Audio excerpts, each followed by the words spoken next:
our conference speakers with us today. Tim Trysla is a partner at Alston and Bird, one of Washington, D.C.'s leading law firms, and Tim is their leader of the Healthcare Legislative and Public Policy team. At Sync, Tim will be presenting an informative session entitled AI and Healthcare, Navigating the Evolving Regulatory and Legal Terrain. Tim Trysla, my good friend, welcome to A Word with Bob Live. How are you today? Bob, it's great to be with you. Yes. I'm delighted on your last week to get a chance to say thank you for all of our friendship for almost 2 decades worth of work together. Well, let's talk a little bit about what you're going to be presenting at Sync, AI and Healthcare, Navigating the Evolving Regulatory and Legal Terrain.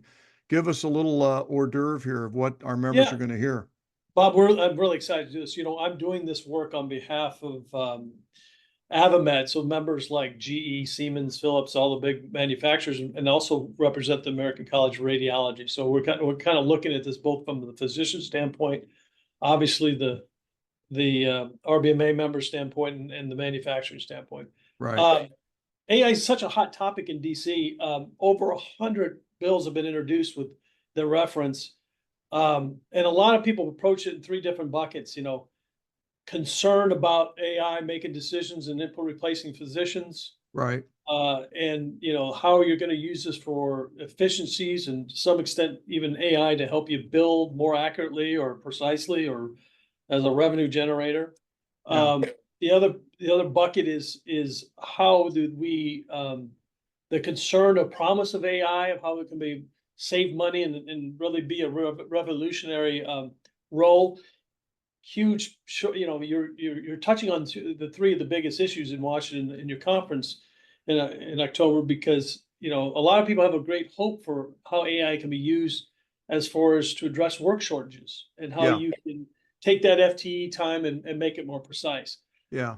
What I'm going to be talking about is specifically the AI that's coming through the hospital outpatient and the physician fee schedule, technology that is clinically meaningful, that develops an output to a physician that will help them diagnose or treat a condition or a disease.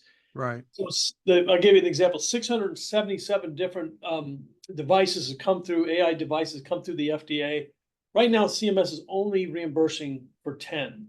That's amazing. And so it's really, and the both for providers, for manufacturers, for hospitals, which are mainly the purchasers of the technology, you really have to meet a clinical standard. That means it is able to the technology is able to allow this physician and how she's diagnosing diseases, giving her a clinical input that she couldn't see on her own.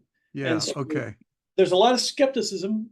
I think, we're not AI is not going to replace doctors, right. But there is great hope that it will redefine and provide more precision to both diagnostics and treatment. And it's just a fascinating area of the so it's not just a tool that will help define the clinical diagnosis, but it actually is a tool that finds it and a human being cannot find it. Is that, that's really the essence of this. It's interesting. You and I were old enough to know that when Superman would put on his X-ray glasses, when he had X-ray vision, he always put on his glasses for some reason. That's really what AI is going to do for physicians, at least the ones that are going to be separately reimbursed. The other investments that your members are making, we've talked a lot about the physician fee schedule and the survey and how you're capturing capital costs. But those will be indirect costs that hopefully will be captured by the survey or the hospital cost report. So those investments that RBMA members or hospitals or others are making, hopefully those costs will actually continue to be reimbursed. But what we're specifically working for on AdvaMed is these technologies that truly have a clinically meaningful implication on diagnosis and treatment.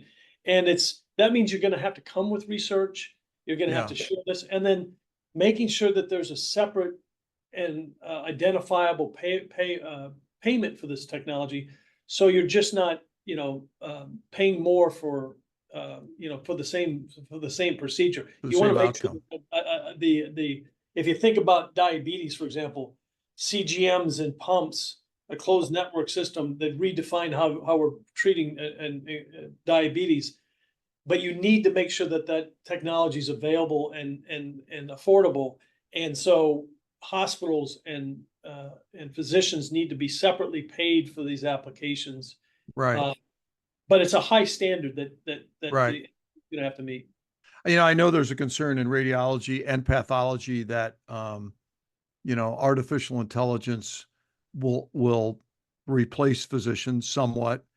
And I get concerned that we can't oversell this. A lot of, God bless our marketing folks, because they just have expanded our industry, but sometimes they oversell a little bit. And I would caution folks to not oversell artificial intelligence just yet, right? Yeah, and I do think there's roles for like the American College of Radiology and RBMA to help people when they're looking at the workflow technologies and kind of share experiences as technology rolls off. Great opportunities to help validate that the business side of AI. Right. But the clinically meaningful, you at least will have, this starts with an FDA label and a clinical research, whatever the application of the disease, but whether it's coronary eye disease or other things you're trying to identify, it's clearly going to have a distinctive clinical output to a physician in order to get that separate reimbursement. And to some extent, that's our job to make sure CMS understands that, so that hospitals, as maybe the standard of care evolves due to technology, Sure. that you don't have a lag, and we've seen that in so many different indications, a lag of reimbursement being there, even though the demand is there for better and more precise diagnostics.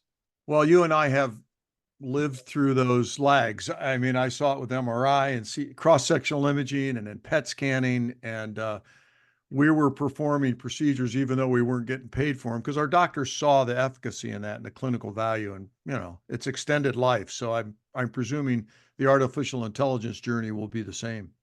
Yeah, it is. Yeah. And the companies that we're working with really are, whether it be putting some big bets and big investments, and again, to really kind of address some of the biggest challenges facing medicine. I'd say 70% of it is on the workflow side of AI.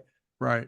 But there are also some very big bets, and that's what I'm going to be talking to in October about the clinical indications, clinically meaningful that are that will be a competitive advantage if you're out there and a hospital is being able to say, well, we've got this new technology that has a 25% more precision in diagnosis of lung cancer. Are you sure you're getting that kind of scan? And right. You've been around long enough to say that there's been a huge, arms race in healthcare. And I do think that this AI will be a fascinating example of where you're really going to have to lead with quality and results as opposed to just marketing. Well, it's going to take people like yourself, Tim, and your colleagues and RBMA and the college and other societies to really talk to members of Congress, because I know their limitations as well with some of these concepts, and putting them into plain language. I know you'll be able to do that. So, Tim, we look forward to your presentation at Sync. I know we'll have a good crowd. Our members will get back here from summer vacation and start registering, and I know you'll always impart some great information. So thanks, Bob, and thanks to your entire team. And like I said, it's just an honor.